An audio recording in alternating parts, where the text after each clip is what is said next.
बिस्मिल्लाहिर्रहमानिर्रहीम। अस्सलाम वालेकुम नाज़रीन, रिपोर्टर डायरी के साथ मैं हूँ आपकी मेज़बान सादिया खान।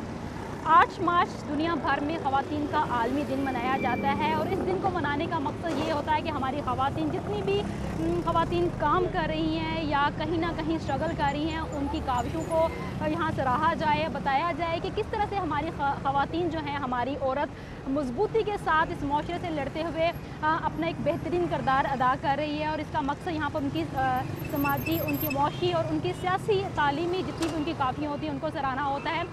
समझा ये जाता है कि मगरब में ख़वातीन को ज़्यादा जो हकूक़ और आज़ादी हासिल है और एशियन ममालिक जैसे कि पाकिस्तान है, उसमें दूसरे दीगर ममालिक है, तो वहाँ पर ये एक तसव्वुर किया जाता है कि ख़वातीन को उस तरह से आज़ादी हासिल नहीं है या ख़वातीन उस तरह से आगे नहीं आती हैं।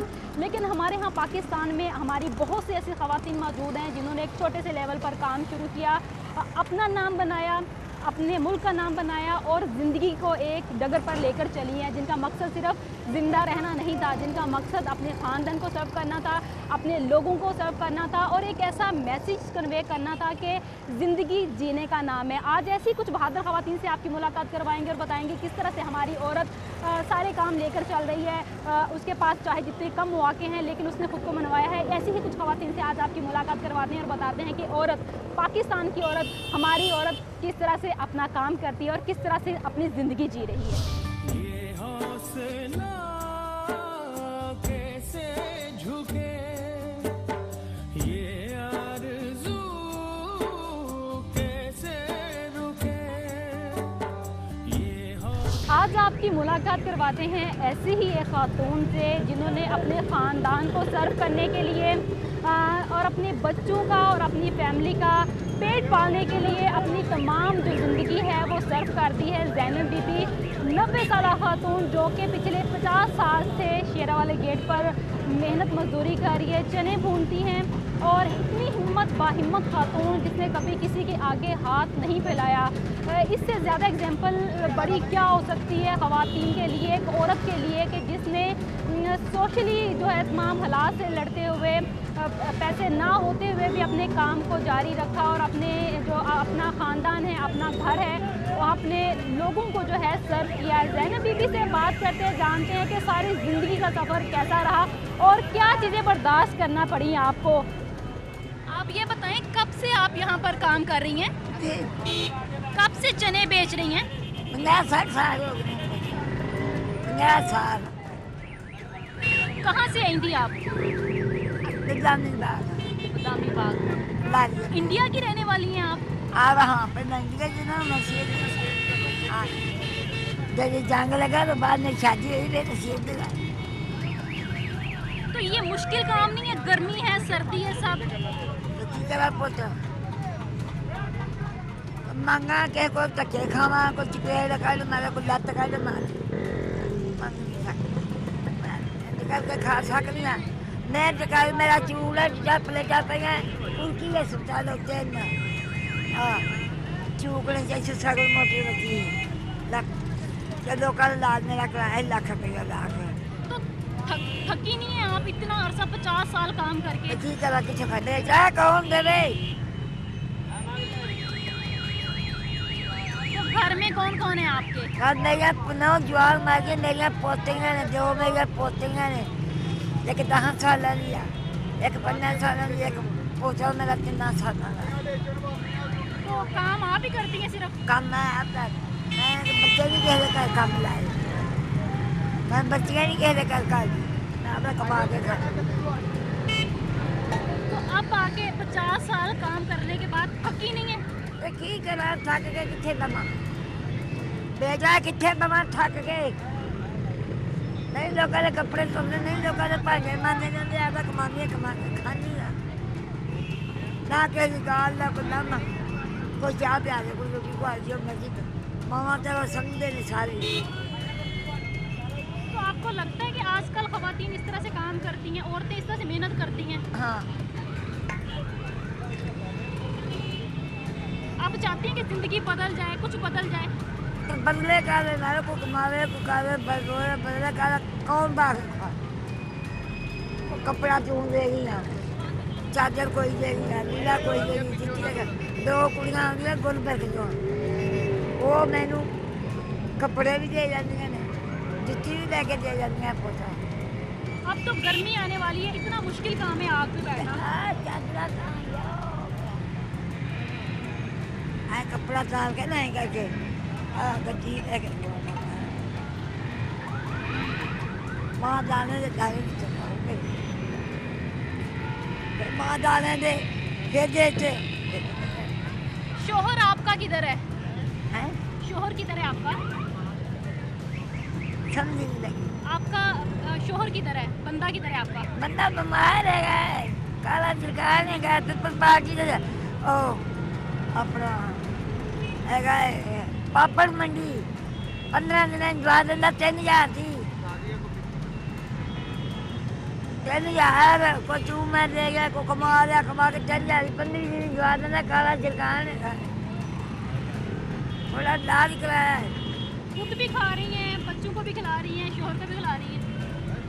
कभी तू दे गया, कभी कोई दे गया, कभी कोई दे गया।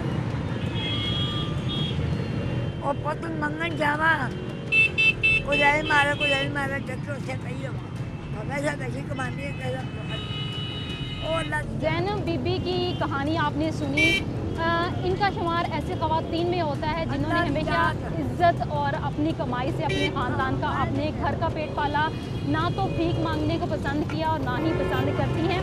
ये हमारे माशरे की औरत है जो कि तमाम हालात से लड़ते हुए स्ट्रगल कर रही है और खुद भी ज़िंदा है और अपने लोगों को, अपने साथ मुंसलिक लोगों को भी ज़िंदा रखे हुए हैं। ज़ैनब बीबी की एक एग्जांपल आपको दी, अभी कुछ और भी ख़वातीन से आपको मिलवाते हैं, देखते हैं कि उनकी ज़िंदगी के सफ़र कैसे करते हैं। अभी जिस हस्ती से मैं आपकी मुलाकात करवाने जा रही हूँ उसके बारे में कुछ आपको बताती चलूँ कि 35 साल से ज़ायद का अरसा अपनी मुलाजमत को दिया, अप्स एंड डाउन देखे, घर वालों के साथ अच्छे बुरे हालात देखे, लेकिन बड़ी हिम्मत के साथ सब कुछ किया, मेहनत की, स्ट्रगल की, अपना पेट पाला, अपने ख़ानदान का पेट पाला, अपने बच्चों को संभाला। जी मेरी मुराद फ़राह हमीद से है। फ़राह हमीद से मुलाकात करते हैं जिन्होंने 35 साल से ज़्यादा का अरसा अपने बैंक में जॉब की है और बैंक को दिया है मुलाजमत करना और एक ही जगह पर रह कर सब चीज़ें बर्दाश्त करना। इस सफ़र के हवाले से हम फ़राह हमीद से जानते हैं कैसी हैं। मैं अच्छी हूँ, बिल्कुल ठीक ठाक, खैरियत। इतना लंबा अरसा, इतनी स्ट्रगल कैसे मुमकिन हुआ? देखें, जो जॉब करने के लिए निकलती है फिर उनमें हिम्मत भी आ जाती है और स्ट्रगल करने के लिए। तो मैंने अपने बच्चे पालने थे और मुझे जॉब भी अच्छी मिल गई थी, बैंक की जॉब मिल गई थी। बैंक की जॉब बहुत अच्छी है इसलिए वो मैं यहाँ का जॉब करती रही और 35 साल से ज़्यादा अरसा हो गया मुझे जॉब करते। छोटे छोटे मेरे बच्चे थे और बच्चों को मैं यहाँ ला के पालती थी। पहले यहाँ कैथीड्रल में दाखिल कराया उनको, यहाँ से चली जाती थी, ये सहूलत थी, वहाँ से मैं ले आती थी। अच्छा, मुलाजमत आपकी मजबूरी रही है? मेरी मुलाजमत पहले मजबूरी नहीं थी लेकिन बाद में मतलब अपने बच्चे पालने के लिए मजबूरी हो गई थी क्योंकि हस्बैंड मेरे जो थे वो बाहर थे और मैं अकेली स्ट्रगल करती थी। मुझे बच्चों का रखने वाला कोई नहीं था, तो बच्चों को लेके आना, लेके जाना, स्कूल छोड़ना, जॉब करनी, घर संभालना, वर्किंग वो मैन के लिए मुश्किल हो जाता है क्योंकि फिर उसको बच्चे भी पालने पड़ते हैं, घर भी देखना पड़ता है, जॉब भी करनी पड़ती है और सुबह आना और शाम को जाना, सब इतनी स्ट्रगल करनी। 35 साल से ज़्यादा अरसा हो गया मुझे जॉब करते हुए। थकी नहीं है? नहीं, थकी नहीं हूँ, इतनी नहीं थकी कि जितना थकना चाहिए था। थकी थी शुरू में लेकिन अब मेरे बच्चे बड़े हो गए हैं, अब मेरे बच्चे हो गए बड़े हो गए इसलिए उनकी भी मुझे सपोर्ट हो गई है। पहले मुझे था कि मैं मेड रखूं और मेड रखती थी, साथ लेके आया करती थी, साथ लेके जाया करती थी और उनको पाला। लेकिन अब ये कि बच्चे मेरे जल्दी मैच्योर हो गए तो जो वोमेन वर्कर वोमेन होती हैं उनके बच्चे जल्दी मैच्योर हो जाते हैं क्योंकि डिपेंड करते हैं वो। अच्छा, जब आप काम करने के लिए निकली, ज़ाहिर सी बात है घर वालों को समझाना और फिर जहाँ पर आप काम करते हैं वहाँ पर लोगों को समझाना, उनके साथ सब चीज़ें लेकर चलना ईजी था आपके लिए? पहला ज़माना बहुत अच्छा था और ईजी था, कोई इतना मुश्किल नहीं था जितनी अब मुश्किल होती है उतनी मुश्किल नहीं थी। लेकिन ये कि अब ये तय कर लिया था कि मैंने स्ट्रगल करनी और बच्चे पालने हैं, इसलिए फिर हर चीज़ को बर्दाश्त करना पड़ रहा था। तो अभी चाहती हैं कि रिलैक्स हो जाएं, सब सही हो जाए, छोड़ दें जॉब? और हाँ, जाहिर है अब चाहते हैं कि अब रिलैक्स मिले, जॉब छोड़ दीजिए। इतना अरसा जॉब करते रहे, एक रूटीन, मतलब सुबह आ रहे हैं शाम को जा रहे हैं, सुबह आ रहे हैं शाम को जा रहे हैं, तो मुश्किल हो जाती है। लेकिन अब दिल करता है रिलैक्स लें। शोहर की तरफ से कुछ सपोर्ट मिली? शोहर की तरफ सपोर्ट इसलिए नहीं मिली कि वो मतलब बाहर थे, फॉरेन थे, इसलिए उनकी सपोर्ट मुझे नहीं मिली। ये अपने बच्चे मैंने खुद स्ट्रगल करके पाले हैं और अब माशाल्लाह मेरे बच्चे जो हैं वो जवान हो चुके हैं और मैरिड हैं, इसलिए मुझे रिलैक्स है। नहीं, लेकिन फिर भी जो जिम्मेदारी एक मर्द की सारी होती है, वो जिम्मेदारी आप- मैंने उठाई खुद, घर की भी बाहर की भी, क्योंकि अगर वो मेरे पास यहाँ होते तो वो मेरे साथ शेयर करते हैं ना, तो वो तो यहाँ मेरे पास थे नहीं। तो शिकवा है कुछ नहीं, जिंदगी मुझे में? कोई शिकवा नहीं, कुछ भी नहीं, वो मेरे पास थे ही नहीं, तो शिकवा क्या होना है, ये नहीं, था। इतना लंबा अरसा आपने गुजार दिया स्ट्रगल करते हुए, कोई शिकवा कभी हुआ हो, यार मैं ये ना करती तो नहीं, ये कर थकावट लेती? हो जाती है, थोड़ा सास तो होता क्या है, वो मेरे पास होते, मेरे साथ मेरा साथ देते, बच्चों का साथ देते, कुछ बच्चों को संभालते, कुछ मैं संभालती, लेकिन ऐसा नहीं हुआ। लेकिन ये है कि शुक्र है खुदा का कि इसका मुझे बड़ा अवार्ड मिला है। बड़ी बेटी मेरी मास्टर है, छोटी बेटी भी मेरी काम है, बेटा भी मेरा है, अपने अपने घरों में ठीक है। मैं अपने बच्चों की शादियाँ करनी है अपनी जॉब में रह के। आजकल की खवातीन को क्या मैसेज देना चाहेंगी? मतलब ये जो पढ़ लिख के उनको चाहिए जॉब करना, अपने आप आगे बढ़ें, जॉब करें, घर को देखें, बच्चों को देखें, अपने मियाँ का साथ दें, साथ चलना चाहिए, दोनों मिलके काम करें। जो आज के फी ज़माना जा रहा है, इसमें सबको जॉब करनी चाहिए, अच्छा पढ़ के।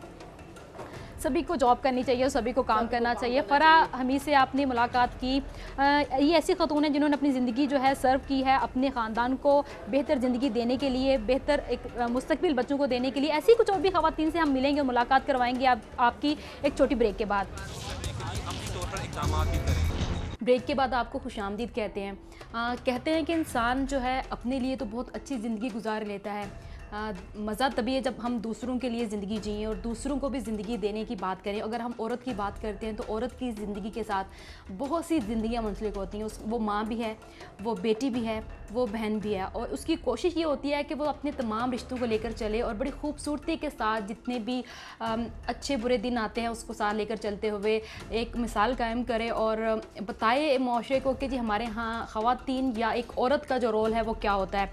तो इसी तरह से हम आज बात करेंगे कि कुछ लोग ऐसे भी हैं हमारे साथ जो कि ख़ुद तो ज़िंदा हैं, ख़ुद तो अपनी ज़िंदगी जी रहे हैं, लेकिन अपने साथ साथ बहुत से ऐसे लोगों को ज़िंदगी भी दे रहे हैं जिनको कभी महसूस नहीं वो कर सकते थे कि वो दोबारा से ज़िंदा रह सकते हैं। मेरी मुराद मुसरत आपा से है जिन्होंने अपनी ज़िंदगी का आगाज़ किया, स्ट्रगल की, उसके साथ साथ अब दूसरी औरतों को भी ज़िंदगी देने का एक जो है पहला कदम उठाया हुआ है और ख़वातीन को साथ लेकर चल रही हैं। औरत को एक नया जो रुख है उन्होंने दिया है। उनसे हम बात करते हैं, जानते हैं कि किस तरह से सारे सफ़र का आगाज़ किया, क्या समझती हैं एक औरत होकर बहुत अच्छा कर लेना कितना आसान होता है। मुसरत आपा कैसी हैं आप? बिल्कुल ठीक।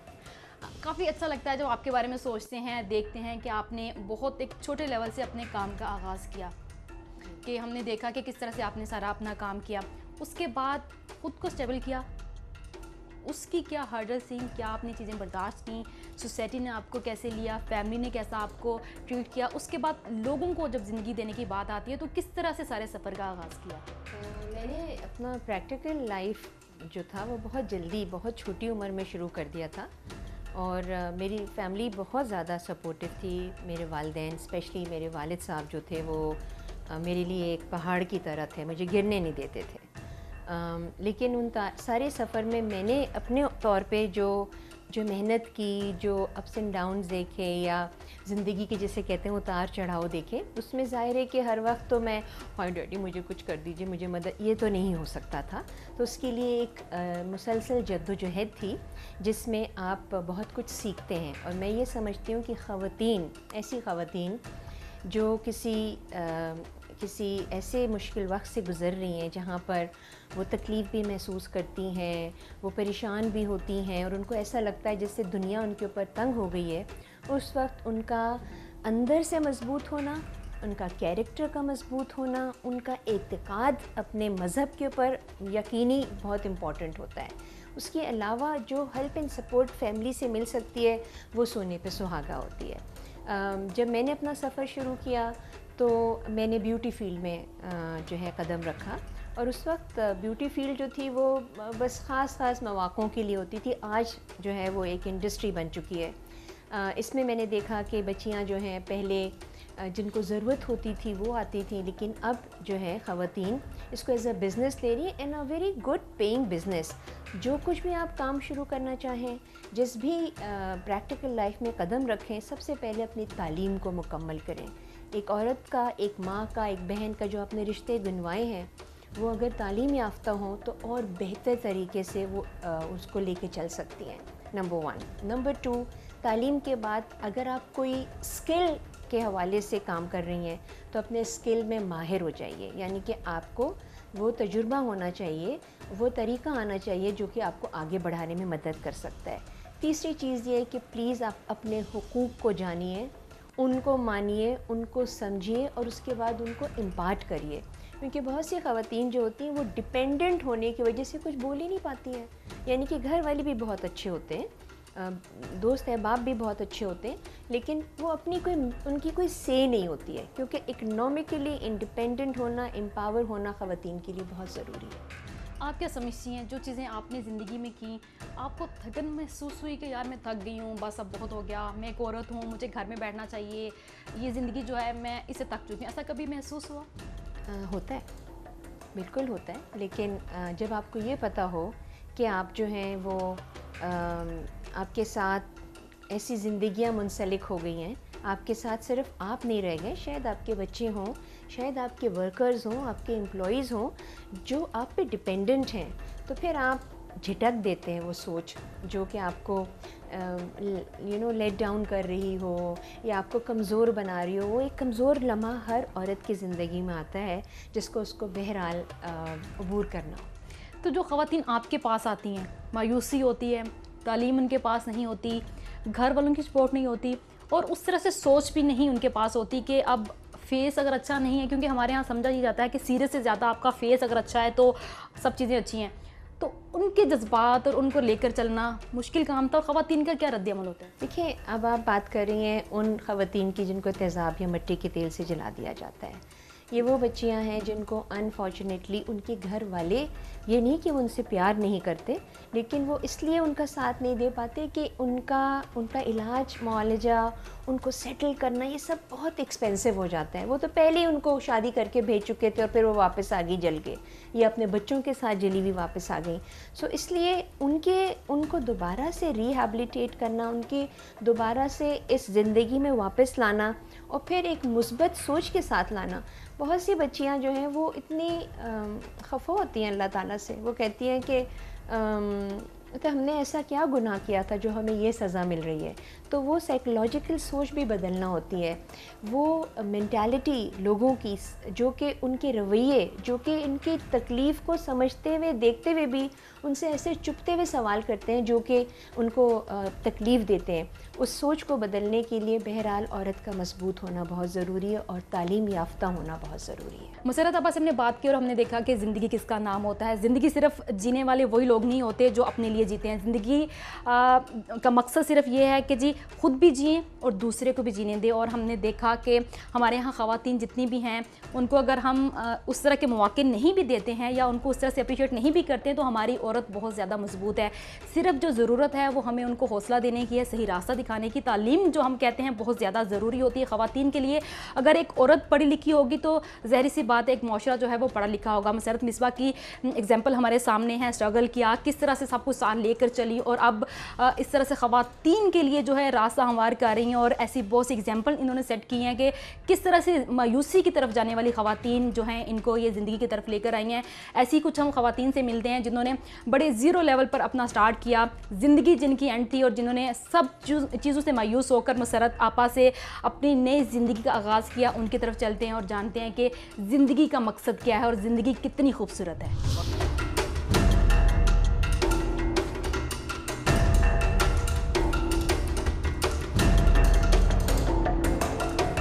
आइए नाज़रीन, मिलवाते हैं आपको हौसले की तस्वीर कुछ और ख़वातीन से जिन्होंने ज़िंदगी को खूबसूरत बनाने का अज़्म किया है और बड़े अच्छे तरीके से ज़िंदगी जी रही हैं। और जानते हैं उनकी दास्तान और उनका अज़्म और उनका क्या कहना है कि क्या चाहती हैं, कि क्या मैसेज देना चाहती हैं और किस तरह से ख़ुद को समझती हैं कि वो एक बहादुर औरत हैं और माशरा इनको कैसा समझता है। मैंने बहुत कुछ यहाँ सीखा, बहुत कुछ नए के कर भी रही हूँ, सीख भी रही हूँ और मैं कि आगे करना भी चाहती हूँ। मतलब वो टेंशन, वो दुख एंड हुआ, खत्म हुआ वो दुख?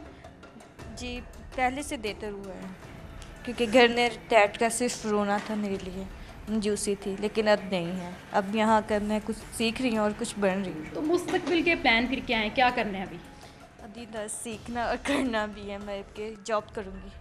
तो क्या मैसेज देना चाहेंगे उन ख़वातीन को जो कि किसी भी हादसे के बाद घर में बैठ जाती हैं, रोती हैं या समझती हैं कि ज़िंदगी एंड होगी? उनके लिए आप क्या मैसेज देना चाहोगे? क्योंकि मुझे लगता है कि आप में ज़िंदगी भी है, हौसला भी है और कुछ कर दिखाने की लगन भी है, तो इसलिए आप बताएं आप क्या मैसेज देना चाहते हैं? उन्होंने ये कहना चाहती है वो घर से बाहर निकलें और कुछ करें, क्योंकि ये माशरा उन्हीं का भी है और उन्हें भी जीने का हक़ है। और हर बात में वो सामना करें, हर एक का जो उन्हें बात करे तो उन्हें जवाब दें और बाहर निकल कर अपना मुझसे फिर दोबारा से शुरू करें। और जी, ज़िंदगी जीने का नाम है, इसलिए किसी भी दुख को उस तरह से महसूस तो हम कर सकते हैं, लेकिन उससे बेहतर है कि आप घर से बाहर निकलें, अपनी तमाम चीज़ें, अपने तमाम दुख पीछे जो है उनको छोड़ दें, ताकि आपको भी ज़िंदगी का एहसास हो और आप भी जो बकिया ज़िंदगी है उसको अच्छे तरीके से गुजार सकें और आपको देखते हुए लोग आपकी जो है एग्जाम्पल दें, लोग आपको अप्रिशिएट करें और आप में भी एक हौसला जो है वो नज़र आए। फ्यूचर प्लान क्या है आपके? तो कुछ वाक़या, ये जो वाक़या आपके साथ था, मायूसी हुई? जी बहुत। उसके बाद अभी क्या समझती हैं आप कि कहाँ पर आपका मुस्तकबिल क्या है, आप क्या करेंगी, कैसे सबको, घर वालों को, बहन भाई को लेकर चलेंगी? मैं यहाँ पे ट्रेनिंग ले रही हूँ और सीख भी चुकी हूँ काफ़ी हद तक। तो मैं अपना पार्लर करना चाहती हूँ, जिससे मेरी बच्ची हैं, मैं अपने बच्चों का पेट भरना चाहती हूँ और उनका स्कूल की पढ़ाई वगैरह का सारा खर्चा खुद उठाना चाहती तो हूँ। अब आप में कुछ ऐसी चीज़ है कि आप में वो लगन है कि जो मैं नहीं कर सकी मेरे बच्चे करेंगे? बहुत है, वो ऐसा तो बहुत कुछ है। मैं कहती हूँ जो सबको आता है वो मुझे भी आए और मैं वो करके दिखाऊंगी। जी, ऐसी कोई चीज़ नहीं है, ऐसा कोई काम नहीं है जो नामुमकिन हो। सिर्फ उसके लिए आपको हौसले की ज़रूरत होती है, उसके लिए आपको स्ट्रगल करने की ज़रूरत होती है। अगर आप अपने अंदर हिम्मत पैदा कर लेते हैं और ख़ुद को उस जो आपके साथ सानिया हुआ उससे बाहर निकाल लेते हैं, तो ज़िंदगी बहुत खूबसूरत है। और हम बात करते आ रहे हैं कि हमारी औरत तो वैसे ही बहुत बहादुर है और हमारी औरत जो है वो जीना भी जानती है और अपने साथ कई लोगों को ज़िंदगियाँ भी देती है। तो ऐसी ख़वातीन के लिए, ये ख़वातीन जो हैं हमारे तमाम माशरे के लिए, हमारी तमाम ख़वातीन के लिए एक एग्जाम्पल हैं कि ज़िंदगी जीने का नाम है और ज़िंदा रहना ही ज़िंदा लोगों की निशानी होती है। एक ब्रेक के बाद मिलते हैं आपसे और मज़ीद बातें भी करते हैं।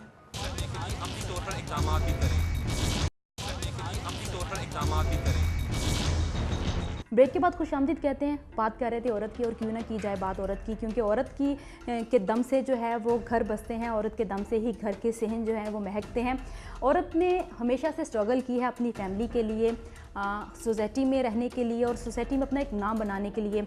हम कह सकते हैं कि हमारी औरत एक खुशबू है जो कि ख़ुद भी महकती है और सारे अपने आसपास के जो लोग हैं उनको भी महका देती है। अगर हम सियासत की बात करें तो हमारी ख़वातीन ने सियासत में भी कुछ कम नहीं किया काम, ख़ुद को मनवाया है, ख़वातीन की भलाई के लिए काम किया है।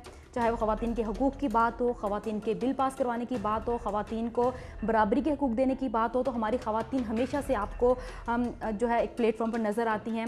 इनका मकसद ये होता है कि सिर्फ़ आप ख़वातीन को जो है, एक औरत को उसकी कदर कीजिए, उसको समझिए, उसे इस माशरे का जो है फ़र्ज़ समझिए। अगर हम बात करें सियासत की तो हमारे यहाँ बहुत से ऐसी ख़वातीन मौजूद हैं जो कि अपने लहजे की वजह से, अपनी गुफ्तगू की वजह से जो है मानी जाती हैं। और ऐसा ही एक नाम मेरे साथ मौजूद है जो कि बात करती हैं तो फूल जड़ते हैं, इतना मुलायम लहजा और इतनी प्यारी बातें करने वाली शाह साहबा मेरे साथ मौजूद है। उनसे हम बात करते हैं, जानते हैं कि औरत का दिन मना रहे हैं और सियासत और औरत का जो कहा यह जाता है कि औरत और सियासत दूर दूर तक जो है वो साथ नहीं चल सकते, क्योंकि उसमें आपको सियासत लड़ानी पड़ती है और ख़वातीन जो हैं इतनी सियासी होती नहीं है।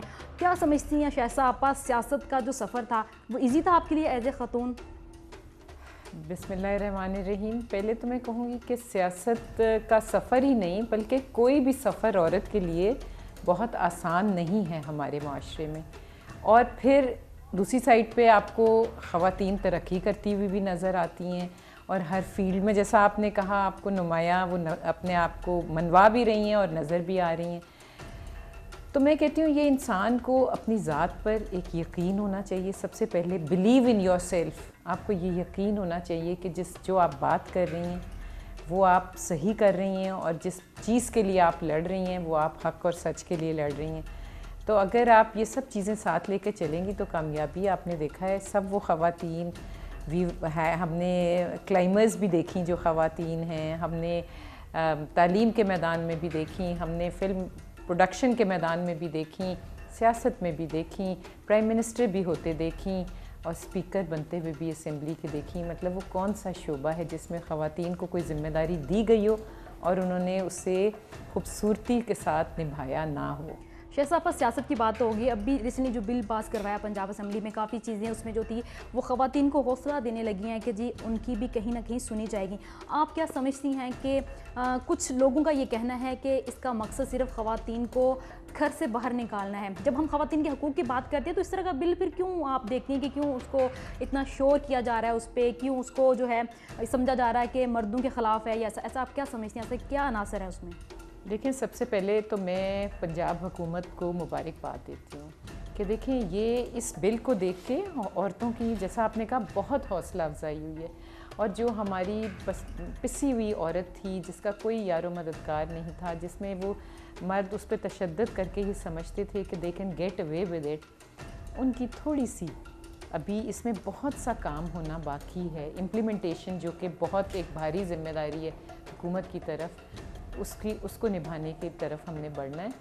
तो जो शोर और इतना ववेला मच रहा है, मेरा तो उनसे सिर्फ एक सवाल है कि वो सब कहाँ होते हैं जब औरत पे तशद्दुद होता है, जब उसके पाँव टांगे काट दी जाती हैं, आपके सामने तेज़ाब फेंक दिया जाता है, जब उसके कान और नाक काट दी जाती है, जब उसके सर के बाल मूंदते जाते हैं, जब उसको सड़कों पे बरहना फिराया जाता है, उस वक्त मेरे ये भाई बेटे, मेरे ये बुज़ुर्ग, ये सब कहाँ होते हैं? उस वक्त तो कोई प्रोटेस्ट नहीं करता। तो ये जो बिल आया है, ये आया ही इसलिए, इसकी ज़रूरत क्यों महसूस हुई? देखें, अगर मुआशरा इतना महज़ब होता और मुआशरे में इतनी औरत की रिस्पेक्ट होती या हमें इसकी ज़रूरत ना होती तो ये ना आता। ये आता ही जब है कानून, जब उसकी ज़रूरत महसूस होती है। और मैं आपको बता दूं कि ये वो बिल है कि इस पर कोई ख़वातीन ने सियासत नहीं की। असेंबली में जिस पार्टी से जो भी ताल्लुक़ रखती थी, उन्होंने अक्रॉस द बोर्ड सब ने इसको बिल को सपोर्ट किया है, हुकूमत के इस बिल को।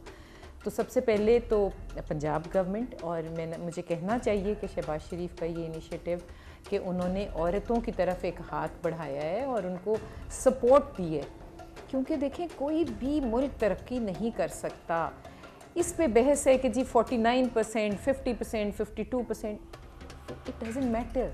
पॉइंट इज़ कि जब आप इतने बड़े चंक को शर्फ इंसानियत से महरूम रखें, तो या उसको मुल्क की तरक्की से दूर रखें या उसको मुल्क की तरक्की में हिस्सा ना डालने दें, तो वो मुल्क कैसे तरक्की कर सकते हैं? अच्छा शहसाब, पर जब बात हम सियासत की स्पेशली जब बात करते हैं तो यहाँ पर ये समझा ये जाता है कि वोट लेना, ख़वातीन तो आपको वोट दे देंगी, लेकिन मर्द से वोट लेकर और एक बड़ी फतह के साथ सामने आना इजी होता है ख़वातीन के लिए, क्योंकि औरत का दिन हम मना रहे हैं तो उसके लिए पॉजिटिव सा ज़रा हो जाए कि क्या क्या चीज़ें बर्दाश्त करनी पड़ती हैं, किस तरह से देखते हैं कि एक औरत जो है वो अच्छी पॉलिसी मेकर हो सकती है, अच्छी सियासतदान हो सकती है। बिल्कुल हो सकती है, और मैं आपको बताऊँ कि औरत एक अच्छी सियासतदान भी हो सकती है।